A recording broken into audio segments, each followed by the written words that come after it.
The tangled relationship between an Arkansas land deal, the savings and loan, and Hillary Rodham Clinton's former law firm is again under scrutiny today. We have a report from CNN's Tony Collins.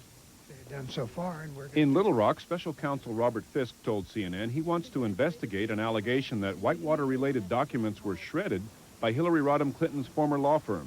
The Washington Times quoted an unnamed employee of Little Rock's Rose law firm as saying the alleged shredding took place last Thursday. The law firm categorically denies any such shredding, but Special Counsel Fisk says he wants to see if any relevant documents were destroyed. He said, "That is certainly something we want to look into. We are going to investigate what's in that article." The White House had no comment, but the Washington Times story quickly stirred partisan wrangling on Capitol Hill. One congressman denounced the article. This story, which has absolutely no foundation, no credence. All we would like to know is, where are all these documents? I mean, if the documents are not being shredded at the Rose law firm, where are they and why can't they be made public? Fisk was named last month to investigate the Clintons' involvement in the Whitewater development in the 1980s. An investment partner, James McDougal, is under investigation for allegedly diverting S&L money to Whitewater and to Clinton gubernatorial campaigns. Mrs. Clinton is a former partner of Little Rock's Rose law firm. Another former partner, Vince Foster, became White House deputy counsel. He committed suicide last year. Papers related to Whitewater were taken from his White House office before police could examine them. Legal experts say any Whitewater documents that were in the possession of Foster's former law firm, the Rose Company, could be considered evidence. If someone destroys evidence that they know is needed for an investigation, and they do it on purpose to derail the investigation, not just because of some general housekeeping policy where they destroy documents after so many years, then that can be a crime and can be unethical for a lawyer to do. Sources close to the Whitewater investigation say in any probe like this, there's always the potential danger of last-minute destruction of evidence, but Fisk says he does not yet know whether there's any truth to the allegation of shredding. Anthony Collins, CNN, Washington. Joining us now are two journalists who have spent the past few weeks dealing with the Whitewater affair. Josette Shiner is managing editor of the Washington Times, the newspaper that reported the shredding incident. Dan Goodgame is the Washington bureau chief for Time magazine. Josette, first of all, your newspaper decided to play this above-the-fold front page. Why go so big with this development? Why is it an important piece of this story? Well, Judy, I should say that the reporter who has done the story has been covering Whitewater and the Madison controversy for over 2 years. He's done more than 80 stories on this. All of them have been proven correct. He hasn't gotten one fact wrong. We felt this is significant because it's right now the story is at a part where the documents are very important. These are the files that were taken out of Vince Foster's office, files relating to Whitewater. These are the files that McDougal said he had given to the Clintons in their governor's mansion, but they couldn't find. So the whole question of files on Whitewater has become very important. Now, you're not saying those files are the files that were We don't know shredded. exactly the content of those, but we were told by an employee who saw them and witnessed the shredding that they were Whitewater documents related to the Clintons. How then do you account for the managing partner today who told the Associated Press and Reuters news service that no shredding of such documents took place? Well, the two things I'd say, we had reported another significant story involving the Rose Law Firm before. That was that Hillary Clinton and the Rose Law Firm had been on $2,000 a month retainer representing Madison when it was in a shaky S&L situation. At that time, the Rose Law Firm denied that they had ever received such a retainer or payment, and later, as you know, this is now part of the proven record, that this $2,000 payment was made over a period of 2 years. So the other thing I would say in the denial, it's very interesting because he says the first time that he says, to my knowledge, we have no documents relating to Whitewater at our law firm. Mm-hmm. They have recently issued a second denial saying, well, we have no significant documents relating to Whitewater at our firm. In addition, in the earlier denial, they said, but if we did have files relating to Whitewater, we would be accumulating them. Mm-hmm. It is, in a way, a strange denial.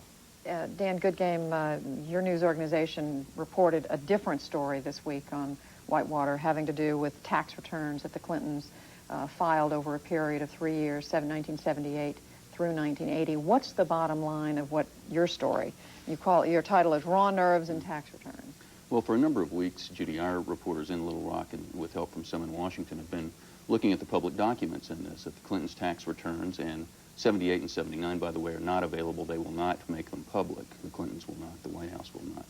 So we've looked at the other tax returns, at other financial records we've been able to get hold of. Our reporters got to look at some bank records.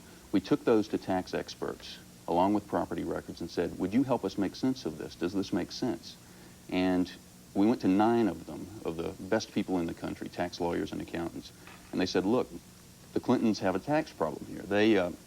They have underpaid by as much as $11,000. And this was the consensus among the tax experts. They came to different numbers, and if you've ever taken your taxes to more than one person, you know that every tax lawyer will come to a different number. But one of the most renowned experts we went to, a man named Stone, who teaches tax law, who was cited as an authority by people close to the Clintons, who advised them on taxes, said that it could be as much as $11,000. Now, you were talking to a White House official, Bruce Lindsay, throughout all this. What was the White House saying when you presented him with this information? Well, they've consistently said that nothing wrong was done. And we said, yes, thank you, but we'd like to go through this item by item. And we had a similar experience to that the Washington Times has had with the Rose Law Firm. And it's what I call the Racehorse Haynes School of Criminal Defense. It's Racehorse Haynes, as you may know, is a famous defense lawyer who says, if you say that your dog bit me, my first defense is I don't have a dog. And then if you can prove I do, then it's that he was tied up that night. And then if you can prove he wasn't, it's that he doesn't bite.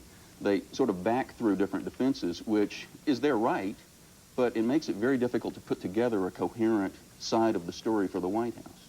How do you decide, Josette, at the Washington Times, how to pursue a story when it's been turned over to a special counsel as this one has? I mean, do you just, I mean, how do you go about making that decision inside a news organization? Well, we don't think because there's a special counsel, then therefore we should not continue to look at a story involving someone as important as the president.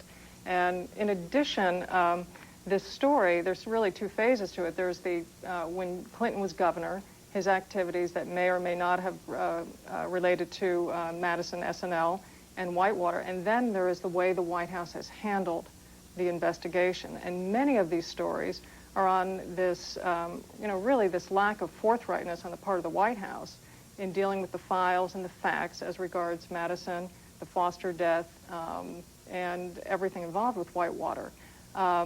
How is the White House handling it? I mean, they designated one person to answer all Whitewater questions. How are they dealing with this story? Well, today, as we found out, now that there's a special counsel, fundamentally, while they will kind of walk through some of the details, fundamentally they're saying it's in the hands of the special counsel, and we no longer have to deal with this. The person we've mainly been dealing with, as is indicated in our story this week, Judy, is Bruce Lindsay at the White House, who's close to both the Clintons and has been since they were in Arkansas.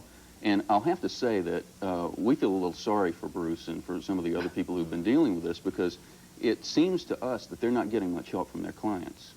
You mean from the president and Mrs. Clinton? Correct. And they're giving us very general answers on items that admit of specifics. How much interest did they write off on their 1978 tax return? Well, about $10,000. Well, is there a specific figure? Well, there is, but we're not going to give it to you. Well, why not? I mean, I'm constantly reminded of George Will's line that this may be the first time in presidential history where we have a cover-up without a crime. It may very well be that nothing wrong was done here and that it was just an honest mistake.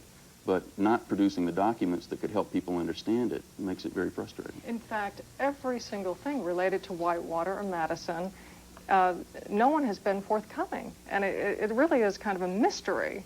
If they want to put an end to this, why it's just not a simple case of asking questions and getting the answers as forthright as possible. Some of the people I've talked to, both in the White House and in the media, keep referring over and over again to what a complicated story this is and how hard it is to get the public to understand it. How, as a news organization, as news organizations, how do you deal with that? We deal with it by, again, every story kind of walking through what is significant here and why are we putting our attention to it. We use a lot of graphics to explain the relationships. And in a way, it's a little bit like Iran-Contra. There are many people, there are many names, there are many connections, and you have to keep those straight. It gets all the more complicated, again, when you deal with the death of Vince Foster this summer, and you try to show readers how these things are interlinked and why they are significant. It's hard, but it's not impossible, and this is the way investigative reporting usually goes. It's never simple. It's complicated, especially when you're dealing with money and institutions and loans and all of that. Same thing at times. We've tried at times to set the story up in different ways in different weeks, and we've frankly experimented with different ways of biting off smaller pieces of it. This week we tried to have the critics, and this is basically our tax experts, say what they think is wrong with the tax treatment of this deal, and then have the White House and other people we've been referred to by the White House on a background basis who have been counseling them on tax law, how they take a look at it. But frankly, I've got to admit, reading these stories is very close to reader abuse. When you're dealing with elements of the tax code and mirror loans and back-to-back loans and 351 transfers, it's tough. I learned a lot. We'll ask you about 351 transfers the next time. Dan, good game. Josette Shiner, we thank you both for being with us. Thank you. Bernie.